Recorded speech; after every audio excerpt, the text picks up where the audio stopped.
حضرت میرا سوال یہ ہے کہ کیا نابالغ بچہ اذان اور اقامت پڑھ سکتا ہے یا نہیں، اور یہ بھی بتائیں کہ کتنے سال کا لڑکا اذان اور اقامت پڑھ سکتا ہے؟ توحید صاحب کرنا سے۔ توحید صاحب اس میں یاد رکھیے کہ اذان وہ شخص دے، بہتر ہے اذان وہ شخص دے جو بالغ ہو اور کلمات صحیح طور پر ادا کرتا ہو۔ ایسا شخص بالکل بھی اذان نہ دے جو اذان دینے کے لائق نہ ہو، اذان دینی ہی نہ آتی ہو، اذان میں غلطیاں کرتا ہو۔ ایک بات۔ دوسرا، آپ نے جو پوچھا کہ نابالغ بچہ اذان دے سکتا ہے وہ جو سمجھدار ہو۔ ایسا نابالغ جو سمجھدار نہ ہو اس کی اذان مکروہ تحریمی ہے، وہ اذان بالکل بھی نہ دے۔ جو سمجھدار ہو، آپ کو لگتا ہے کہ بلوغت کے قریب ہے، اس کو سمجھ اچھی ہے، سمجھتا ہے ہر چیز کو، تو وہ اگر اذان دے تو اس کی اذان درست ہے۔ لیکن نہ سمجھ ہو، اس کی اذان بالکل بھی درست نہیں ہے۔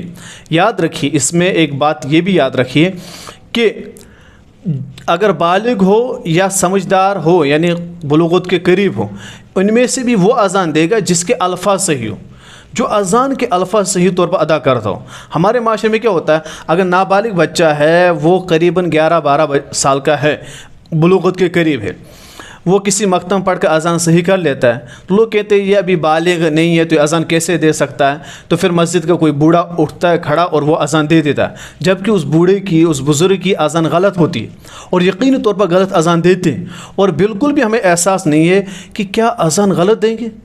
ایک بات اس میں بیان کرتا ہوں، ہم اس وقت کہتے ہیں کہ اذانوں پر پابندیاں لگتی ہے، مساجد پر پابندیاں لگتی ہے۔ اس میں یہ یاد رکھیں کہ اس وقت اگر اذانوں پر پابندیاں لگتی ہیں اس کے ذمہ دار ہم ہیں۔ ڈاکٹر ذاکر نائک صاحب کہتے ہیں کہ میرے ہاتھ پر تقریباً لاکھوں لوگوں نے اسلام قبول کیا، لیکن جب میں نے ان سے پوچھا کہ اسلام کی کون سی چیز نے تمہیں اسلام کی طرف لایا، تو انہوں نے کہا ہم اذان سنتے تھے۔ اگر وہی لوگ ہمارے کشمیر کی اذان سنتے، وہ اسلام کو قبول کیا، اسلام کے بارے میں کبھی سوچتے ہی نہیں کہ یہ دیکھو اذان کیسے پڑھتے ہیں۔ اور یقینی طور پر مسلمان جب ایسے اذان سنتے اس کے کانوں میں درد ہوتا ہے، اتنے الفاظ برے طریقے سے ادا کرتے ہیں، کفر تک کر لیتے ہیں۔ اللہ اکبر، اس کا مطلب کیا اللہ بڑا ہے؟ اگر یہی عقیدہ ہو انسان تو کافر ہو جائے گا، اذان تو ہوتی ہی نہیں ہے۔ اکبر، ایسے الفاظ ہم استعمال کرتے ہیں اذان میں۔ تو یاد رکھیے، غلط اذان اگر کوئی پڑھتا ہو، کوئی بھی بندہ، اس نے مسجد پہ قبضہ رکھا، اس کو مسجد کے باہر کر دے، اس کو مسجد میں نہ رکھے۔ وہ ناراض ہوتا ہے ہونے تو اس کی اذان یا تو صحیح کر یا صحیح پڑھ۔ غلط اذان پڑھ رہے ہیں، کہتے ہیں مجھے اتنے سال ہو گئے، دوسرا شخص کہتے ہیں میں کیا بولوں، یہ تو اتنے سالوں سے پڑھ رہا ہے۔ میں نے باضابطہ ایک جگہ دیکھا، وہاں اذان بندہ مکمل غلط پڑھتا تھا۔ میں نے پوچھا اس کو اذان کیوں پڑھنے دیتے ہیں؟ کہتے اتنے سالوں سے پڑھ رہا ہے، کہتا اگر میں اذان نہیں پڑھوں گا میں مسجد میں ہی نہیں آؤں گا۔ میں نے کہا اس کو مسجد سے باہر ہی نکالو، تم سب کے اذان خراب کر رہا ہے، نمازیں خراب کر رہا ہے، یعنی اذان خراب کر رہا ہے کہ اس کو اذان صحیح سے پڑھنی چاہیے۔ یہ شعار اسلام ہے، یہ خوبصورت ہونی چاہیے، صحیح الفاظ پڑھنی چاہیے۔ لیکن افسوس ہے اس بندے کو، یعنی ان افراد کو بالکل بھی احساس نہیں ہے، اذان غلط پڑھتے۔ ایکو مائک آگے، بعض جگہ میں یہ بھی دیکھا، ایکو مائک جہاں ہوتی ہے تو لوگ زبردستی اس کو پکڑ لیتے ہیں، دوڑ لگاتے ہیں، جو سب سے پہلے پہنچے گا وہی اذان پڑھے گا، پھر چاہے وہ غلط پڑھتا ہو یا کچھ بھی۔ بعض تو مسجد کے جو ذمہ دار ہوتے ہیں وہ اپنے بچوں کو قریب کرتے ہیں اور پھر ہنستے ہیں، بچہ غلط بھی پڑھتا ہے کہتے ہیں سیکھے گا۔